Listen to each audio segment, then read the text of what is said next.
Well, I studied medicine in Melbourne and always, from when I was a very young child, always knew I wanted to study medicine. And then as a medical student, I was lucky enough to do an elective in Central Australia on the Anangu Pitjantjatjara lands, and that was really a fairly transformative experience. And I had a couple of other placements as well through my course with GPs that were really interesting, and thought, yeah, I think that's an area where I could make the most difference. So decided to do general practice training and decided that I wanted to specialise clinically in Aboriginal and Torres Strait Islander health, in Indigenous health, and most of my clinical work since then has been in that field. And I guess as a doctor in Aboriginal health settings, you very quickly realise that you need a good understanding of public health, population health, and so did some further training in that, some further academic studies as a PhD, and have gradually morphed a little bit away from the academic side of things, away from the clinical side of things, and more into the academic, although I still do one clinical day a week. I started having children after we moved up here, so during general practice training I had my first one, during my public health training I did my second one, during my PhD I had my third one, and then it's always a bit of a family jiggle-juggle to keep all the pieces, you know, vaguely, all the balls vaguely in the air as you go along. So I've always been lucky enough to be able to combine them, but you know, part of that's supportive husband and part of that's just being very focused on what you want to do and managing your time effectively, I think. Look, I've been always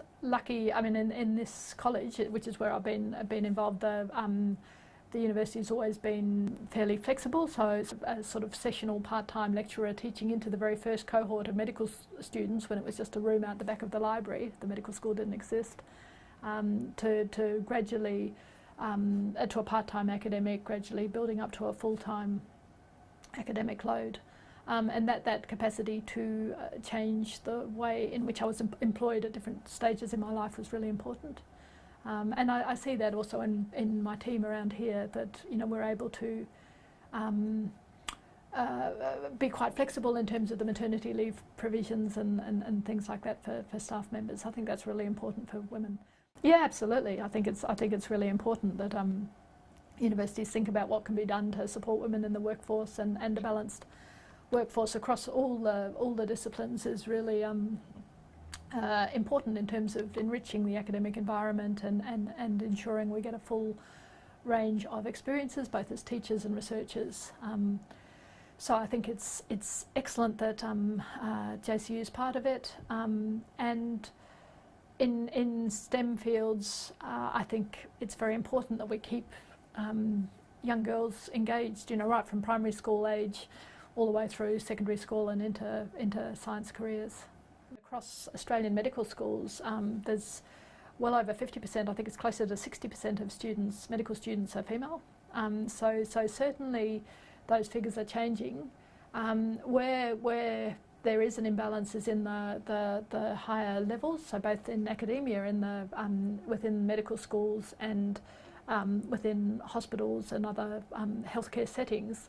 Right at the top of the tree, the preponderance is males, and the reasons for that are pretty complicated, but you know, women do have to make a lot of choices. Men increasingly are wanting to make similar choices and say, well, you know, I actually want to work part-time and I want to be able to balance that with my family commitments. So you know, I think things are equaling out. We see our the belief used to be, well, you know, as a female doctor, you wouldn't want to be a rural practitioner, a rural generalist, a rural GP, because that's not going to fit very well with the long hours on call and so on. And we're increasingly seeing many of our female graduates choose very fulfilling careers as rural generalist practitioners, and do really, really well. And you know, sometimes they each negotiate their sort of family situation in their own way, but there are ways around combining a very fulfilling and quite demanding professional career with having a family as well. Yeah, so there's the maternity leave provisions. There's also actually a program for women academics considering promotion, specific program for women, and you know, I think that's a really good idea, because women are not very good at, and this is across all professions, not just STEM professions, women don't tend to be very good at talking themselves up, and men on average are more so.